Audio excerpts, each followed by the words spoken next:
Raffi Ahmad tegaskan pemeran di video Sure 61 detik bukan Nagita Slavina. Gila kali gigi kayak gitu, ucap Raffi. Raffi Ahmad tegaskan bahwa video Sure 61 detik yang kini ramai diperbincangkan adalah palsu alias bukan Nagita Slavina. Ini sudah kemana-mana, saya butuh klarifikasi kalau sudah menyangkut istri saya. Itu bukan gigi lah, gila kali gigi kayak gitu, kata Raffi dalam video klarifikasinya, dikutip dari YouTube Bakol Melep, Minggu, tanggal 16 Januari tahun 2022. Mengenai hal tersebut, Nagita Slavina mulanya tidak ingin mengklarifikasi persoalan ini, begitupun Raffi Ahmad. Namun dikhawatirkan, momen ini nantinya akan dimanfaatkan beberapa pihak, maka mereka memutuskan untuk membuat video klarifikasi. Aku tadinya enggak mau klarifikasi, ucap Nagita Slavina.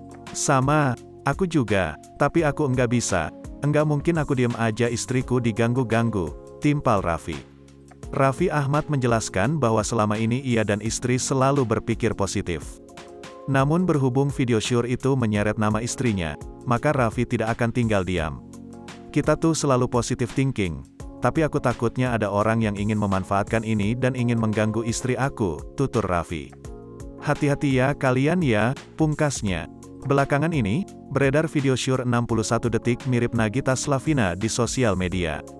Namun untuk diketahui, video tersebut sudah beredar sejak lama, hanya saja video ini kembali viral baru-baru ini. Roy Suryo sebut video mirip Nagita Slavina tanpa editan, sementara pakar telematika KRMT Roy Suryo ikut menanggapi beredarnya video Sure yang disebut mirip artis Nagita Slavina atau Gigi, suami Raffi Ahmad. Roy Suryo melalui video yang diunggah di Twitter @kremtroysuryo2, Sabtu, tanggal 15 Januari tahun 2022, mengungkapkan video Sure tersebut berdurasi 61 detik. Roy Suryo mengatakan tidak ada editan dalam video tersebut. Saya katakan juga mirip, tapi banyak yang mengatakan ini rekayasa, karena itu fotonya tempelan dan kemudian diedit dan sebagainya. Saya jelas katakan itu bukan rekayasa, ini video benar.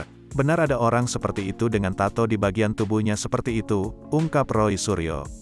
Meski disebut tak ada rekayasa dalam video itu, Roy Suryo mengungkapkan belum tentu juga pemeran video tersebut adalah Nagita Slavina. Tapi apakah dia adalah Nagita Slavina? Nah itu biarkan nanti polisi yang nanti melidiknya, ungkap mantan Menteri Pemuda dan Olahraga tersebut. Hal semacam ini sering terjadi dengan ada sebuah video berdurasi 1 menit, 1 detik atau 61 detik yang dikatakan itu mirip dengan Nagita Slavina atau Gigi ya, istri dari Raffi Ahmad ya. Saya katakan juga mirip ya, tapi banyak mengatakan ini rekayasa ya gitu. Rekayasa karena itu fotonya tempelan dan kemudian diedit dan sebagainya. Saya jelas katakan ini bukan rekayasa. Jadi ini bukan video rekayasa. Ini video benar ya gitu. Benar memang ada orang seperti itu dengan tato di bagian tubuhnya seperti itu. Tapi apakah dia adalah Nagita Slavina? Nah, itu biarkan nanti kepolisian yang kemudian